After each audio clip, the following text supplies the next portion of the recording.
Hey parents, welcome to the Mommy Pod, where we keep it real about parenthood. The joy, the chaos, and everything in between. I'm your host, a single mom, educator, and everyday woman, learning to give herself grace while chasing her dreams. Whether you're folding laundry, stuck in traffic, or sneaking in 5 minutes of peace, this space is your reminder that you're not alone. And you're doing better than you think.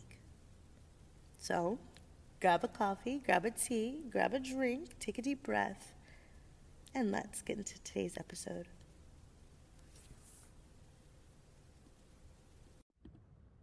Living with ADHD means cleaning and organizing can feel impossible, but it doesn't have to. My book, Living with ADHD, Cleaning and Organizing, is built for real life, with step-by-step systems, ADHD-friendly routines, and realistic hacks. It helps you create calm in your space without the overwhelm. This isn't about perfection. It's about progress. Whether you're a busy mom, busy parent, student, or professional, this book will help you reset your home and your mind. Welcome back to the Mommy Pod. Hi, everyone. Before we get started, I just wanted to give you a little context for today's episode. We had such a beautiful and inspiring conversation with Aimee, who is the founder of Worth It Counseling and Coaching. Unfortunately, due to some technical difficulties, only about 10 minutes of our chat was recorded. I tried to reconnect, but as you all know, busy moms, busy life, and schedules don't always line up perfectly. Even so, these 10 minutes are so powerful, and I want all of you to hear it. I wanted to make sure that I got this out, because in that short time, Aimee taught me something that really stayed with me.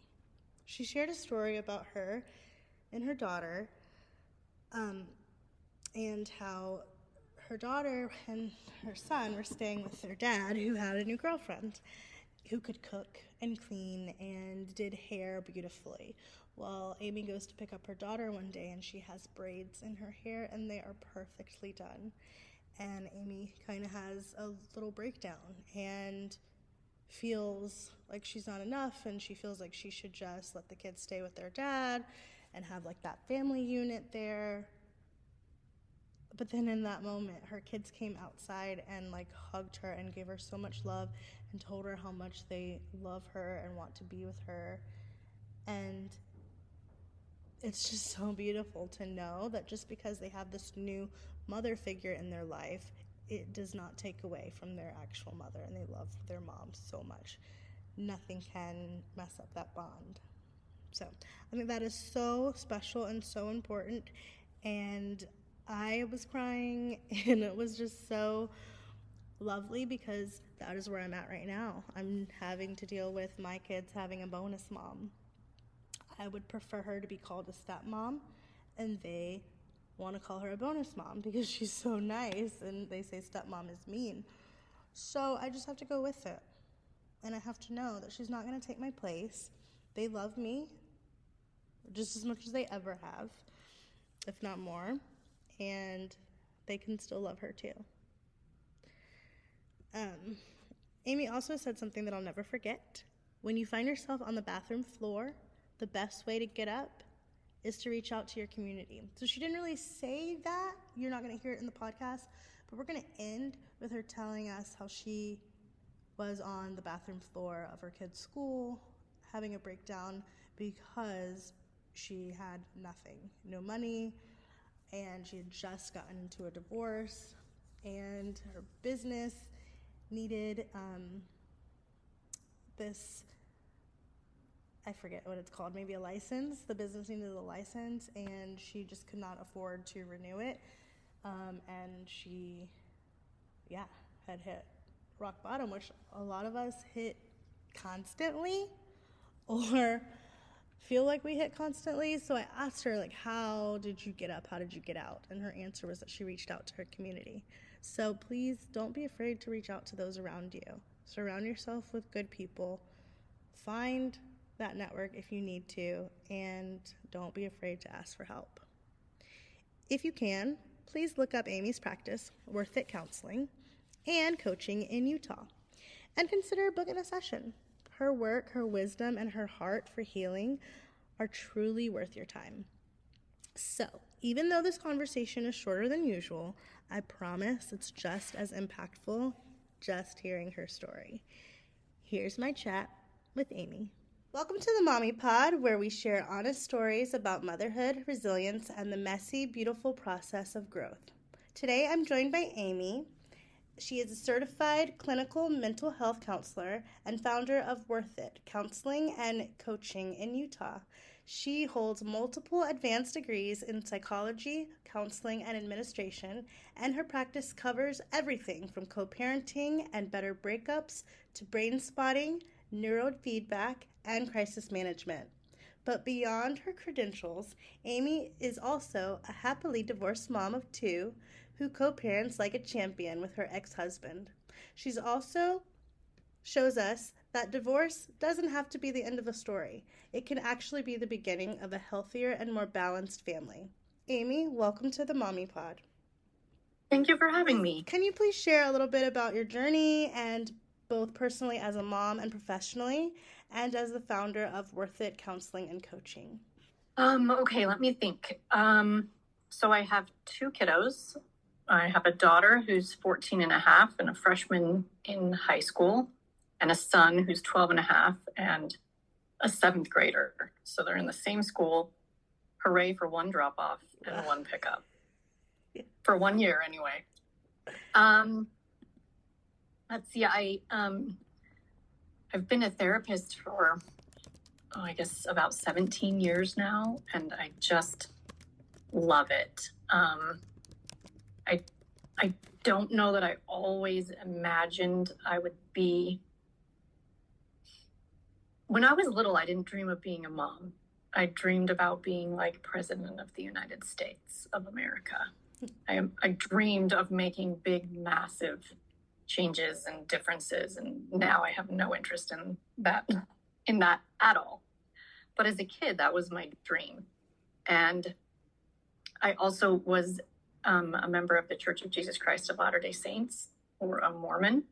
And it's pretty important as women in that context to be wives and moms. So I got married pretty young, and my husband passed away in a car accident. And I pursued my master's degree, and I loved it, and I loved the work I got to do. And then I got married. I married to a man who was also LDS. And about 2 years in, he was like, "When are we going to have a baby?" I don't know, that's so scary. Are you sure? We are like finally starting to figure out what being married's like. Are you sure you want to bring a kid into this? And I remember reading Gottman's Then Comes 3, and you just can't imagine, right? You cannot imagine the changes that happen to your body, your psyche, your finances, your relationships, your mind. Nothing, like, you just can't imagine. I think the idea that we develop our birth plan not knowing anything about birth is kind of funny. So we decided to start that terrifying journey. And I would say that I'm a feminist without that title. There's so much negativity to that title that I try to stay away from the title. But I very much believe in equality for women, and women can choose what path they want. So I had a baby, and I didn't take very much time off, and I went right back to work. And I missed her, and I cried, and I pumped all the time, and nothing in the world makes you feel more like a cow than pumping. And I loved it. I loved my work, and I loved going home to my baby, and I was exhausted. And I remember a friend of mine that's a nurse telling me, cherish these moments of sleepless nights because they go too quickly. I was like, I can't wait for them to go faster. And then I had my second child, and it just got harder, right? I was juggling more and more tired.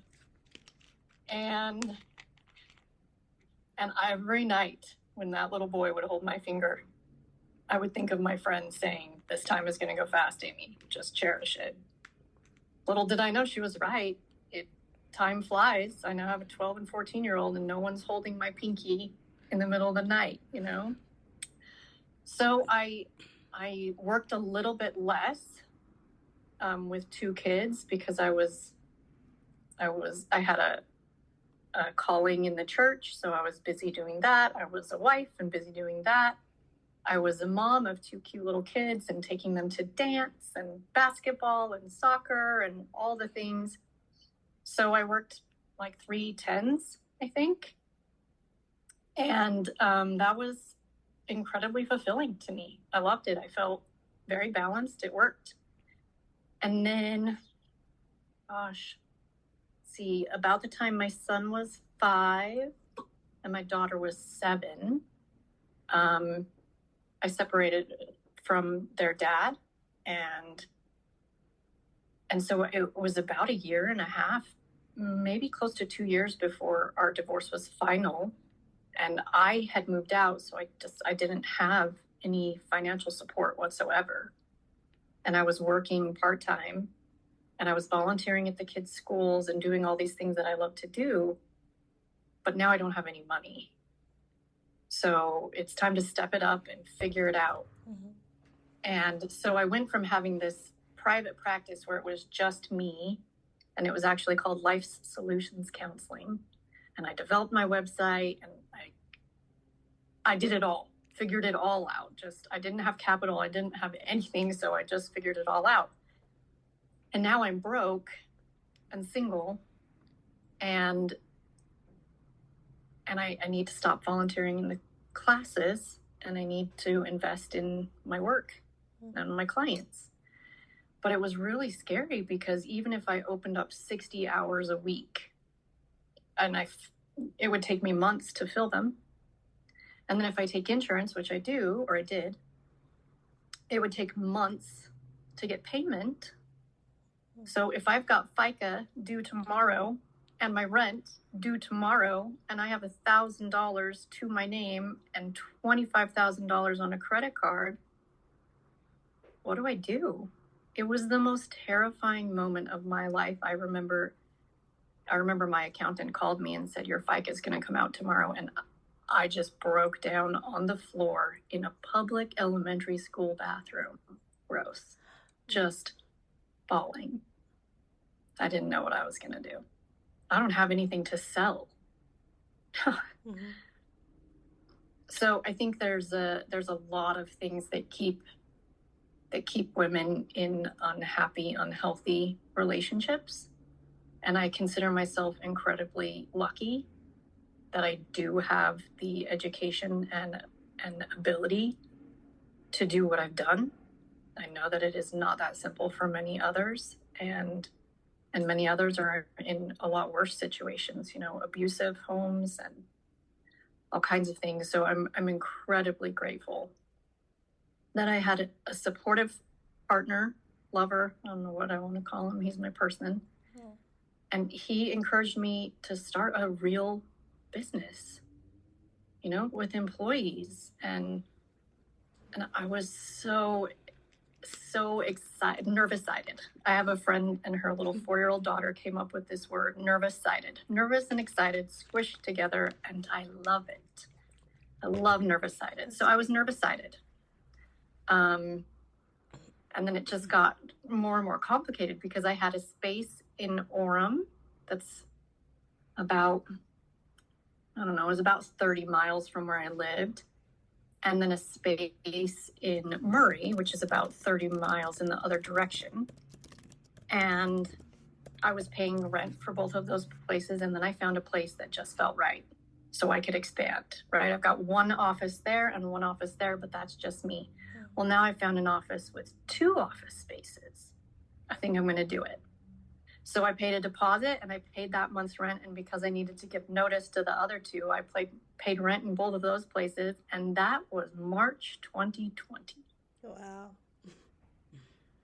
And I went into this new clinic, and I was terrified that the world was coming to an end and I was going to go bankrupt. And And it ended up being some of the hardest and most amazing times, seeing people virtually. I ended up hiring a couple of clinicians in, I think, June of that year. We just slowly but steadily built and built and built. And now I have a beautiful office space that's luxurious, and I spend more time here than I do at home. So my home is nothing to brag about. It's a 3-bedroom condo that I will rent till the end of time because everything I have goes into my 2 littles and my company. Yeah. And I just love it. I love the work I do with my clients. I love my clinicians. I love hearing their stories and the work they get to do. I don't know if that answers your question. It did answer my question, Aimee, and we would love to have you back on the Mommy Pod to finish our episode, even if just for 10 minutes. Aimee reminded us that motherhood and co-parenting aren't about perfection. They're about connection, community, and compassion. And you do not have to lose yourself after having your children. You've got this. To every parent listening, remember you are doing enough. You are worth it. Until next time, this is the Mommy Pod. Every parent knows bedtime can feel like a battle. The lights are low, the stories are read, but somehow the little eyes just won't close. That's why we made Be Sleepy Spray, a gentle kid-friendly pillow mist that helps your little one drift into dreamland. Made with calming essential oils like lavender, chamomile, and vanilla. No harsh chemicals, just peaceful sleep in a bottle. Just a few sprays in the air or on their pillow or even on their favorite stuffed animal. A deep breath and suddenly bedtime feels magical. Because when our kids rest well, we all wake up better. Be Sleepy Spray, where sweet dreams begin.